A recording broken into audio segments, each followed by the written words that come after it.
ఈ రోజు మనం the 7 deadly since 4th episode ని చూడబోతున్నాం. మర్చిపోకుండా వీడియోకి ఒక లైక్ ని గట్టిగా తట్టి వదిలేండి. గిల్ చేతిలో దెబ్బలు తిన్నట్టు యాక్టింగ్ చేసి మిగతా సిన్స్ ఎక్కడున్నారో ఆ ఇన్ఫర్మేషన్ ని మన హీరో గ్యాదర్ చేసి పెట్టుకుంటాడు. ఆ తర్వాత ఏమీ కానట్టు మళ్ళీ లేచి నిలబడతాడు. అది చూసి గిల్ కి చిరాకు పడిపోయి హీరోని అటాక్ చేయాలని చూస్తాడు. కానీ ఎంత ట్రై చేసినా హీరో ఒంటి మీద ఒక గీత కూడా గీయలేకపోతాడు. కానీ కొంచెం గ్యాప్ దొరకగానే మన డయాన్ ఆ గిల్ని పట్టుకుని ఏంట్రా ఎంతసేపు ఇలా షాక్ ఇస్తూనే ఉంటావా అని చెప్పి అతను అవతలికి విసిరి పారేస్తుంది. ఇంకోవైపు ఎలిజబెత్ ఆ పంది పిల్లని కాపాడి తీసుకుని వస్తుంది. ఎలిజబెత్ హీరో దగ్గరికి వచ్చి ఏమీ కాలేదు కదా అని అడుగుతుంటే డయాన్కి కొంచెం కాలిపోతూ ఉంటుంది. ఆ పంది పిల్ల ఏమో నన్ను ఎవరైనా పట్టించుకుంటున్నారా లేదా అన్నట్టు అరుస్తూ గోల్ చేస్తూ ఉంటుంది.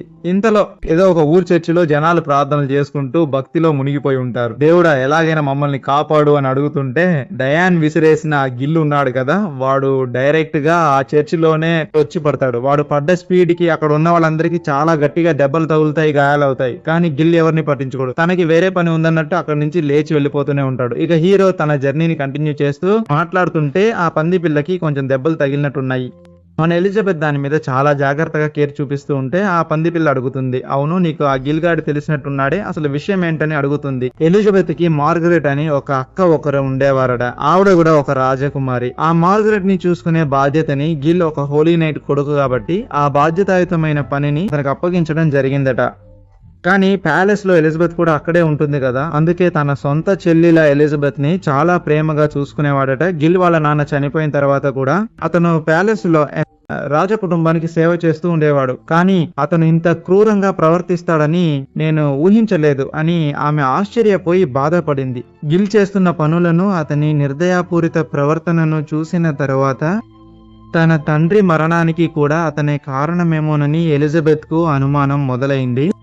అదే సమయంలో హీరో డయాన్ ఇద్దరు మాట్లాడుకుంటున్నప్పుడు అప్పుడు గిల్ హీరోకి ఆ 7 డెడ్లీ సిన్స్ కి చెందిన ఇద్దరు వ్యక్తుల గురించి ఇన్ఫర్మేషన్ ఇచ్చి ఉంటాడు కదా. ఆ ఇన్ఫర్మేషన్ లో గ్రీడ్ అని ఒకడు ఉంటాడు, అతని పేరు బాన్. ఆ బాన్ ని తీసుకువెళ్ళి ఏదో ఒక డంజన్ లో పడేసారని గిల్ చెప్పి ఉంటాడు. ఇక ఆ తర్వాత స్లాత్ అని ఇంకొకడు ఉంటాడు, అతని పేరు కింగ్. ఆ కింగ్ చనిపోయాడని గిల్ చెప్పి ఉంటాడు. కానీ నిజంగానే కింగ్ చనిపోయాడా, అసలు అలా చనిపోయే అవకాశం ఉందా అని డయాన్తో మాట్లాడుతుంటే డయాన్కి మాత్రం ఏమీ తెలియదు. అయినా సరే ఆ వాంటెడ్ పోస్టర్లు చూపించి ఇందులో కన్నా నేను నిజంగానే బాగున్నాను కదా అని అడిగితే పోస్టర్లలో వాళ్ళకి నచ్చినట్టు గీస్తారు అంటారు. పోస్టర్లో ఉన్నట్టే మనం ఉంటామా ఏంటి? సో ఏదేమైనా సరే ప్రస్తుతానికి మనం ముందుగా వెళ్ళి బాన్ని రెస్క్యూ చేయాలి. అతన్ని ఏదో ఒక డంజన్ లో బంధించారని చెప్పారు కదా, అతన్ని తీసుకొచ్చాక మిగతా పనులన్నీ చూసుకోవచ్చు అని చెప్తుంటే అప్పుడు ఎలిజబెత్ ముందు నీ చేతికి దెబ్బ తగిలింది కదా, దానికి కొంచెం ట్రీట్మెంట్ చేయించుకోవాలి అని చెప్తుంది. దానికి హీరో దీనికా ట్రీట్మెంట్, ఇదంతా చాలా చిన్న దెబ్బ, దీనికి ఇంత సీరియస్ గా ఫీల్ అవుతున్నావా అని హీరో రెస్ట్ తీసుకోవడం కోసం లోపలికి వెళ్తున్నట్టుగా మనకి ఇక్కడ కనిపిస్తుంది. అయినా ఎలిజబెత్ మనసు ఆగలేదు. సహాయం చేద్దామని లోపలికి వెళ్తే హీరో స్పృహ లేకుండా పడి ఉన్నాడు. ఇప్పుడు బాన్ బంధించిన చెరసాలను చూపిస్తున్నారు. అందులో బాన్ ఏ పని చేయడం లేదు. అతన్ని అక్కడ ఖైదీగా బంధించి ఉంచారు. అలా బంధించి ఉన్న ఆ బాన్ ని కనిపెట్టుకుని పహారా కాయడానికి అక్కడ కొందరు హోలీ నైట్స్ కూడా ఉంటారట. దాదాపు 5 ఏళ్ల క్రితమే ఇతన్ని పట్టుకుని అక్కడ బంధించి ఉంచారట. అదనంగా ఆ హోలీ నైట్స్ కి ఒక ముఖ్యమైన ఇన్ఫర్మేషన్ కూడా అంది ఉంటుంది. ఇలాంటి ఒక దట్టమైన అడవిలో ఇద్దరు 7 డెడ్లీ సిన్స్ కలిశారనే ఇన్ఫర్మేషన్ వాళ్ళకి తెలిసిన తర్వాత ఆ అడవి ఇక్కడికి చాలా దగ్గరలోనే ఎక్కడో ఒక చోట ఉంది. సో త్వరలోనే వాళ్ళు ఖచ్చితంగా ఇక్కడికి వచ్చి ఈ బాన్ ని రెస్క్యూ చేసే అవకాశాలు ఖచ్చితంగా ఉన్నాయని ఆ ఇన్ఫర్మేషన్ వాళ్ళకి అంది ఉంటుంది. కానీ 7 డెడ్లీ సిన్స్ ఇక్కడికి రాబోతున్నారు అని ఆల్రెడీ ఇక్కడ బందీగా ఉన్న ఒకరిని రెస్క్యూ చేసే అవకాశం ఉంది అని తెలియగానే ఆ హోలీ నైట్స్ అందరూ లైట్ గా చాలా వెటకారం చేస్తూ నవ్వుకుంటున్నారు. అక్కడ ఒక 4 హోలీ నైట్స్ ఏమో కనిపిస్తూ ఉంటారు. ఎందుకంటే ఈ బాన్ అనేవాడు కూడా ఒకప్పుడు హోలీ నైట్ లాంటి వాడే. దాదాపు 5 ఏళ్ల క్రితమే ఇతన్ని పట్టుకుని బంధించారు. ఈ 5 ఏళ్ల కాలంలో అతను తన ప్లేస్ నుండి 1 ఇంచు కూడా కదిలి ఉండడు. అతన్ని ప్రతిరోజు టార్చర్ చేస్తూ ఒక్క మాట కూడా మాట్లాడకుండా అతన్ని బంధించి ఉంచారు. అందుకే ఆల్రెడీ ఒక 7 డెడ్లీ సిన్ ని పట్టుకుని ఉన్నాం కాబట్టి మిగతా ఇద్దరు వస్తున్నారనే విషయం గురించి ఆలోచిస్తూ వాళ్ళు పెద్దగా పట్టించుకోకుండా చూసుకోవచ్చులే అనే యాటిట్యూడ్ తోనే ఉంటారు. అయినప్పటికీ లెజెండరీ 7 అని పిలువబడే ఇంత స్ట్రాంగ్ పర్సన్ ని, అంటే అంతటి బలవంతుడిని రెస్క్యూ చేయడానికి ఇద్దరు వస్తున్నారని అనుకోవడమే చాలా నవ్వు తెప్పిస్తుందని వాడు అనుకుంటాడు. ఇక ఇప్పుడు బాన్ ని చూపిస్తారు. అతన్ని ఒక చోట బంధించి ఉంచారు కదా, 5 ఏళ్లుగా అతన్ని అక్కడే బంధించి ఉంచారు. ఆ చోటు నుండి అస్సలు కదలలేదు. జుట్టు గడ్డం పెరిగిపోయి చూడడానికి చాలా భయంకరంగా క్రూరంగా ఉంటాడు.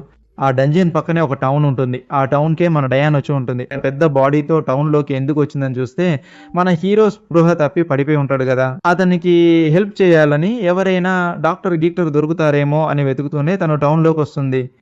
ఎలిజబెత్ చూడు నిన్ను చూసి అందరూ భయపడి పారిపోతున్నారు. నువ్వు డాక్టర్‌ను వెతకలేవు. కాస్త ఓపిక పట్టు. మేమే డాక్టర్‌ని తీసుకొస్తామని చెప్పింది. తను ఒప్పుకోకపోయినా హీరోని కాపాడటానికి సరే మీరు డాక్టర్‌ని తీసుకురండి అని చెప్పి అతనితోనే ఉంటుంది. తను అలా కూర్చొని ఉన్నప్పుడు ఏదో ఒక పురుగు లాంటిది వచ్చి వీళ్ళని చూస్తుంది.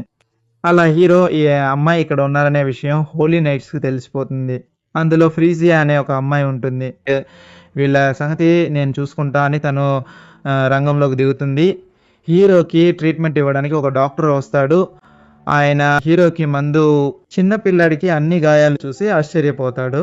ట్రీట్మెంట్ తర్వాత హీరో రెస్ట్ తీసుకుంటుంటే ఎలిజబెత్ గిల్టీగా ఫీల్ అవుతుంది.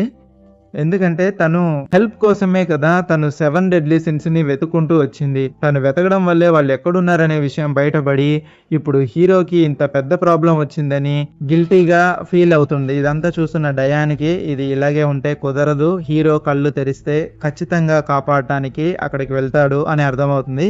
అతనితో పూర్తిగా నయమయ్యే వరకు కూడా నేను వెయిట్ చేసే రకం కాదు. అందుకే నేను కాపాడి తీసుకొస్తానని అక్కడి నుంచి వెళ్దాం అనుకుంటున్నప్పుడు ఎలిజబెత్ కూడా వెనకాలే వచ్చి ఎందుకు ఒంటరిగా వెళ్తున్నావు? మేము కూడా రావచ్చా అని అడిగింది. ఆ చిన్న కర్ర లాంటి బాడీని పెట్టుకొని నువ్వు నాకు సహాయం చేయబోతున్నావా?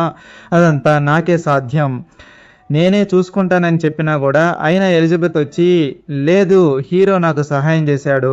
హీరోకి భారం తగ్గించడం కోసమే నువ్వు ఒంటరిగా కాపాడటానికి వెళ్తున్నావంటే నేను కూడా నీకు సహాయం చేస్తాను అని చెప్పినందుకు దానికి ఆ డియాన్ ఇక్కడ చూడు అమ్మాయి నువ్వు అనవసరంగా హీరో నీకు సహాయం చేస్తున్నాడు. నువ్వు కూడా అతనికి ఏదో ఒకటి చెయ్యాలని లైక్ నిన్నేదో అతను స్పెషల్ గా ట్రీట్ చేస్తున్నాడని అనుకోవద్దు. అతను అందరితోనూ మంచిగా ఉంటాడు. ఎందుకు నాతో కూడా అతను మొదట్లో అలాగే ఉన్నాడు. అలా ఉన్నానని చెప్పినప్పుడు ఒక ఫ్లాష్ బ్యాక్ చూపిస్తారు. ఆ డియాన్ మొదటిసారి తన సొంత ఊరు నుంచి బయటకు వచ్చి ఉంటుంది. అప్పుడు వచ్చినప్పుడు ఈ మనుషులందరూ ఏంటిది ఇంత పెద్ద రూపంలో ఉంది అని చెప్పి ఆమెను అటాక్ చేస్తారు అంటారు. నేను మామూలు అమ్మాయినేరా ఎందుకురా అటాక్ చేస్తున్నారు అని ఆమె ఎంత చెప్పినా వాళ్ళు వినేలా లేరు. ఇలా ఉన్నప్పుడు హీరో లోపలికి ఎంట్రీ ఇచ్చి ఆ సోల్జర్స్ అందరినీ కొట్టి పడేయడమే కాకుండా భయపడిపోతే కంగారు పడకు అన్ని సమస్యలు సాల్వ్ అయ్యాయని కొంచెం ఓదార్పుగా మాట్లాడినప్పుడు ఆమెకు ఆశ్చర్యంగా అనిపించి ఉంటుంది. ఎందుకంటే ఇంత పెద్ద రూపంలో ఉన్న ఆమె దగ్గరికి వెళ్ళి చిన్నగా ఉన్న హీరో భయపడి ఉంటే భయపడకు అదంతా ఏమీ సమస్య కాదు అన్నట్లుగా చెప్పి ఉంటాడు కదా. సో ఈ శ్రద్ధ చూపించడం అనేది ఇప్పటి వరకు ఆమెకు జరగలేదు. అందుకే హీరో చూపించిన ఆ శ్రద్ధ ఆమెకు చాలా కొత్తగా అనిపించి ఉంటుంది. ఈ విషయాలన్నీ చెప్పి నేను కూడా కొంచెం చిన్నగా ఉండాల్సింది మనుషుల సైజులోనే నేను కూడా ఉంటే అప్పుడు ఖచ్చితంగా నేను కూడా హీరో దెబ్బతిన్నప్పుడు అతని దగ్గరికి వెళ్ళి అతన్ని చూసి ఉండాల్సింది అని బాధపడుతుంది. కానీ డియాన్ ఒకవైపు ఇలా బాధపడితే అదే మన ఎలిజబెత్కి నేను కూడా ఇంత పెద్దగా స్ట్రాంగ్ గా ఉంటే అప్పుడు ఖచ్చితంగా ఇలా సహాయం కోసం వెతకకుండా నా దేశాన్ని ప్రొటెక్ట్ చేయడం కోసం నేనే ఆ హోలీ నైట్స్ ని ఎదుర్కొని ఉండేదాన్ని అని ఫీల్ అవుతూ ఉంటుంది.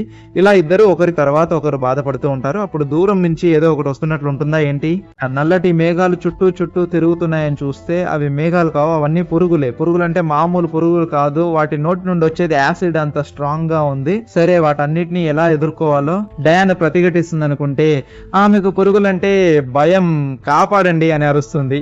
ఆ పురుగుల్ని హోలీ నైట్స్ పంపించి ఉంటారు. అయినా భయంతో ఉన్నప్పటికీ ఆ పురుగులు ఇలాగే యాసిడ్ ఉమ్మితే హీరో బతకడిని గ్రహించి డయాన్ భూమిని ఉపయోగించి ఆ పురుగులన్నిటినీ నలిపివేస్తుంది.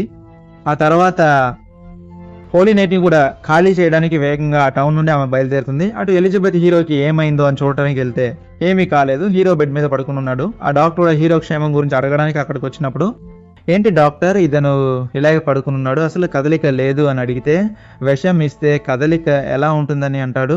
హీరోకి విషం ఇవ్వమని ఆ డాక్టర్కి ఆర్డర్ ఇచ్చింది ఇంకొక హోలీ నైట్. అతను అక్కడికి రాగానే రండి యువరాణి మీరు ఇక్కడ నుండి వెళ్ళాలి అని చెప్తాడు. ఇప్పుడు బాండ్ని ఒక చోట బంధించి ఉంచారు కదా, అక్కడ కాపలా ఉండేవాళ్ళు మెలియోడాస్ గురించి మాట్లాడుకుంటూ ప్లస్ ఇంకొక డెడ్లీ సిన్ కలిసి హోలీ నైట్స్ తో ఫైట్ చేశారట. ఎలాగూ హోలీ నైట్సే గెలిచి ఉంటారని వాళ్ళు మాట్లాడుకుంటుంటే ఓ నా కెప్టెన్ ఇంకా బతికే ఉన్నారా అని బాండ్ ఆ తలుపులు పగలగొట్టుకుని బయటికి వస్తాడు. అప్పుడు ఆ దారిలో వెళ్తున్న ఒక అమ్మాయి అనవసరంగా గొడవ చేయకుండా మర్యాదగా సెల్లోకి వెళ్ళి కూర్చో అని చెప్తే బాండ్ వినడు. వెంటనే ఆమె అటాక్ చేయడానికి వచ్చినప్పుడు ఆ అటాక్ నుండి చాలా ఈజీగా ఎస్కేప్ అయ్యి బాండ్ తన గడ్డాన్ని గీసుకుంటాడు. ఆమె అటాక్ చేయడం కాదు, ఒంటి మీద ఇన్ని గాయాలు పెట్టుకుని ఈ అటాక్స్ నుండి ఎలా ఎస్కేప్ అయ్యావని ఆ అమ్మాయి షాక్ అవుతుంది. ఏంటి గాయాలా అని తన బాడీ చూపిస్తాడు. ఏ గాయము లేదు, కానీ ఇందాకటి వరకు గాయాలు ఉండేవి కదా, నా ఒంటి మీద ఎప్పుడూ ఉండే ఒకే ఒక గాయం ఈ మెడ మీద ఉన్న మచ్చ మాత్రమే అని చెప్పడంతో ఈ ఎపిసోడ్ ఇక్కడితో ముగుస్తుంది.